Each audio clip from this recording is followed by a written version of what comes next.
예, 오늘은 디모데후서 2장 20절부터 26절까지를 살펴보고자 합니다.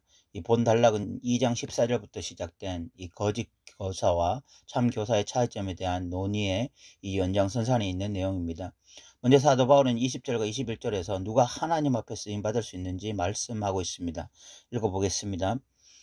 큰 집에는 금그릇과 은그릇뿐 아니라 나무그릇과 질그릇도 있어 귀하게 쓰는 것도 있고 천하게 쓰는 것도 있나니 그러므로 누구든지 이런 것에서 자기를 깨끗하게 하면 귀히 쓰는 그릇이 되어 거룩하고 주인의 쓰임에 합당하며 모든 선한 일에 준비함이 되리라 라고 말씀하고 있습니다.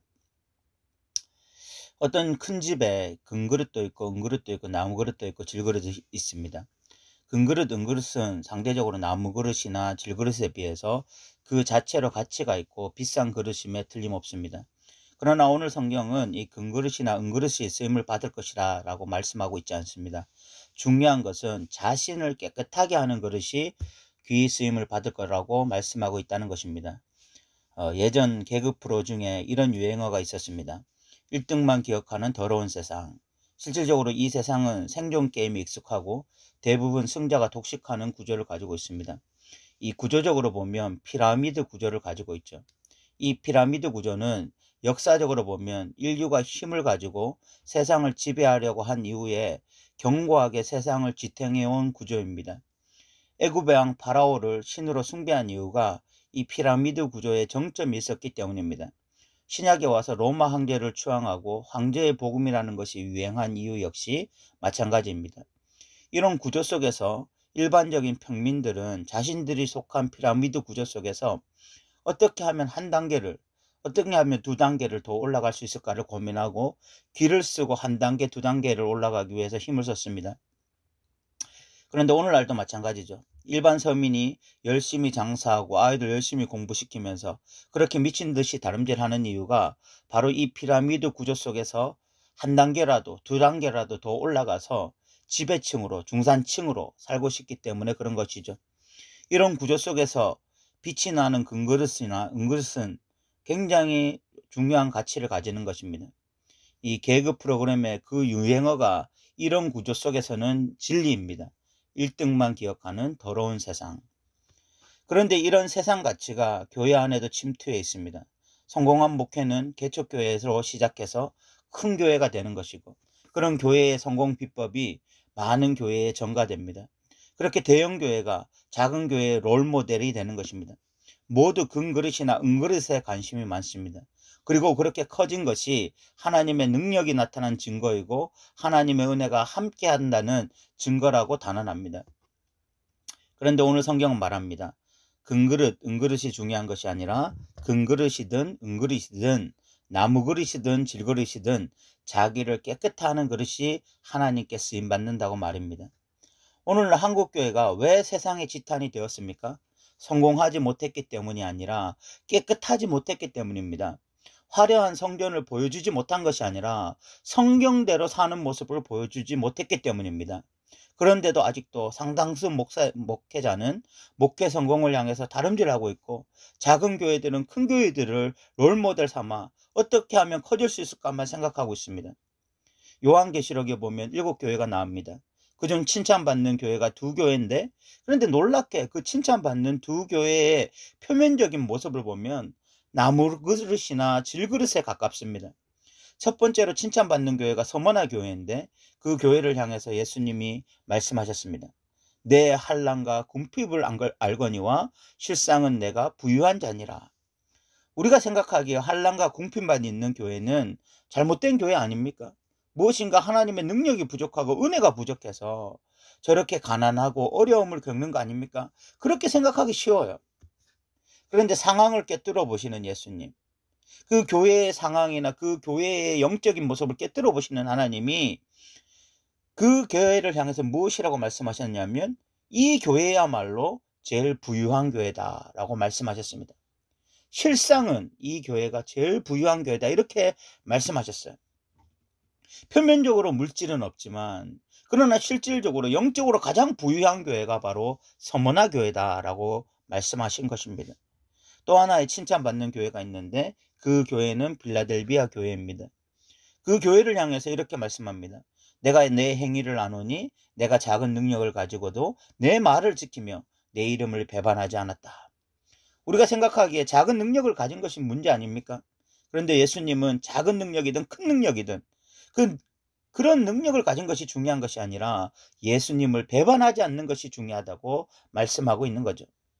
우리의 관심은 우리가 금그릇이냐 은그릇이냐에 있는데 주님의 관심은 우리가 우리를 깨끗하게 하느냐 안 하느냐에 있다는 사실입니다. 우리는 성공한 사람이 되어서 주님 앞에 쓰임받고 싶어 하지만 주님은 성공 못해도 좋으니까 지금 자신을 깨끗하게 해서 주님 앞에 제대로 쓰임받으라 라고 말씀하고 있다는 사실을 우리가 기억했으면 좋겠습니다. 이 세상의 피라미드 구조에 익숙한 우리가 자신을 깨끗하게 하기보다 자꾸만 금그릇이 되는데 은그릇이 되는데 초점을 맞추려고 하는 우리의 이 비성경적인 사고가 말씀 안에서 깨어지고 정말 우리가 어떤 그릇이든지 간에 자기를 비워 깨끗하게 하는 그런 믿음의 사람들 되시기 바랍니다. 디모데는 자신을 깨끗하게 하기 위해서 이 22절부터 여러 가지 권면들을 받아야 합니다. 첫 번째가 청년의 정욕을 피하라 라는 말씀을 받았습니다. 22절에 보면 또한 너는 청년의 정욕을 피하고 주를 깨끗한 마음으로 부르는 자들과 함께 의아한 믿음과 사랑과 화평을 따르라 라고 말씀하고 있습니다. 여기서 이 청년의 정욕이라는 것은 단순히 어떤 성적 욕구를 의미하는 것이 아니라 세상적인 욕심, 탐심을 포함하는 말입니다. 청년의 시기에 뭐 금그릇이 되어야 된다, 은그릇이 되어야 된다. 그런 생각에 사로잡혀서 정작 자신을 깨끗하고 살아야 한다는 이 생각을 잃어버리는 자가 되어서는 안 된다는 것입니다. 그리고 의아한 믿음과 사랑과 화평을 따르라라고 말씀하고 있습니다. 저는 대형교회가 되면서 교회가 여러 가지 문제점들을 노출하는 것을 많이 봤습니다. 그 이유가 대형교회가 되면 거기에 권력과 힘들이 생성돼요. 권력과 힘들이 생성될 때에 의화한 믿음, 사랑과 화평을 따르지 않으면 어떻게 됩니까? 교회가 교회답지 못하고 오히려 대기업처럼 변하게 되죠. 또 하나의 피라미드 구조가 교회 안에서 형성되는 것입니다. 그런데 하나님 나라는 피라미드 구조가 아니에요. 하나님 나라는 고아와 과부를 제일 먼저 고려하고 약하고 힘없는 자들을 존중하는 구조입니다. 교회가 크든 작든 이 구조를 지향하지 않으면 이미 교회는 생명을 잃어버린 것입니다. 그러면 어떻게 이 구조를 유지할 수 있을까요? 의와 믿음, 사랑과 화평을 끊임없이 따르려 해야 됩니다. 작은 교회에서 시작해서 큰 교회가 되는 것이 성공했다는 표징이 아니라 그 어떤 상황에서도 의와 믿음, 사랑과 화평이 존재해야 교회가 성공했다는 표징인 것입니다. 또 디모데가 하지 말아야 할 것은 어리석은 변론이라고 말씀하고 있습니다. 23절에 보면 어리석고 무식한 변론을 버리라, 이에서 다툼이 나는 줄 알미라 라고 말씀하고 있습니다. 이 거짓 교사들의 가장 큰 특징이 변론이었습니다. 이 사람들은 철저하게 옳고 그름을 따졌습니다. 그래서 거짓 교사들이 있는 곳에는 자주 다툼이 일어났습니다. 그런데 그렇게 진리를 외치는 인간들의 실상이 무엇인지 보니까 이 디모데전서 6장에 보면 그들은 돈을 사랑하고 있었습니다. 진리 외치면서도 돈 문제가 극복이 되지 않았어요. 참으로 아이러니하죠. 그런데 신천지나 하나님의 교회 같은 이 이단들 자세히 보세요. 교주가 이 돈 문제가 극복이 안 됩니다. 그런데 오늘날 우리 보수주의자들도 그럴 수 있습니다. 순종에 초점을 맞추는 것이 아니라 변론에 초점을 맞추고 살아가는 자들은 돈 문제가 극복이 안 돼요. 보수주의 안에 있다 할지라도, 보수주의 신앙을 가지고 있다 할지라도 진리 하면서 결국은 돈 문제 앞에 무너지는 것입니다. 그리고 24절에 보면 디모데가 해야 할 다른 권면들도 합니다.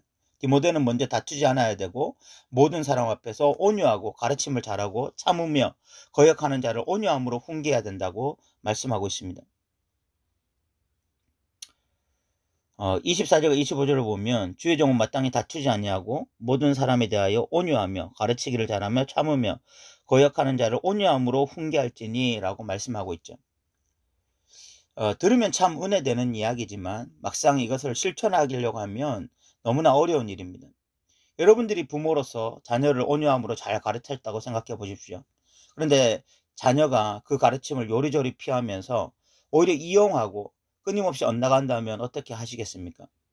여러분들이 회사 상사인데 뭐 후배가 와서 일을 성심성의껏 잘 가르쳐주고 온유함으로 가르쳤는데 그런데 오히려 게으름을 피우고 요령만 피운다면 여러분 어떤 마음을 가지시겠어요? 그래서 바울은 디모데에게 가르칠 때 두 가지를 잃지 않기를 소망하고 있습니다. 하나가 온유이고 하나가 오래 참는 것입니다. 왜 그렇게 해야 되는가? 혹시 하나님이 그들에게 회개할 기회를 주사 진리를 알게 하실 수도 있고 마귀의 올무에서 벗어나 하나님을 따르게 될 수 있기 때문이다 라고 말씀하고 있습니다. 25절 하반절부터 보면 하나님이 그들에게 회개함을 주사 진리를 알게 하실까 하며 그들로 깨어 마귀의 올문에서 벗어나 하나님께 사로잡힌 바 되어 그 뜻을 따르게 하실까 함이라 라고 말씀하고 있습니다. 이 사람이 쉽게 변하지 않죠. 사람은 정말 잘 바뀌지가 않습니다. 그런데 온유함으로 또 인내로 그렇게 끊임없이 진리를 가르쳐주는 사람이 있을 때 그 사람이 변화될 수 있다는 것입니다. 혹시라도 그 사람이 변화될 수 있다는 거야. 그 사람이 변화될 수 있다면 그렇게 온유함으로 참았던 것, 그렇게 인내로 참았던 것에 모든 보상이 되는 것입니다.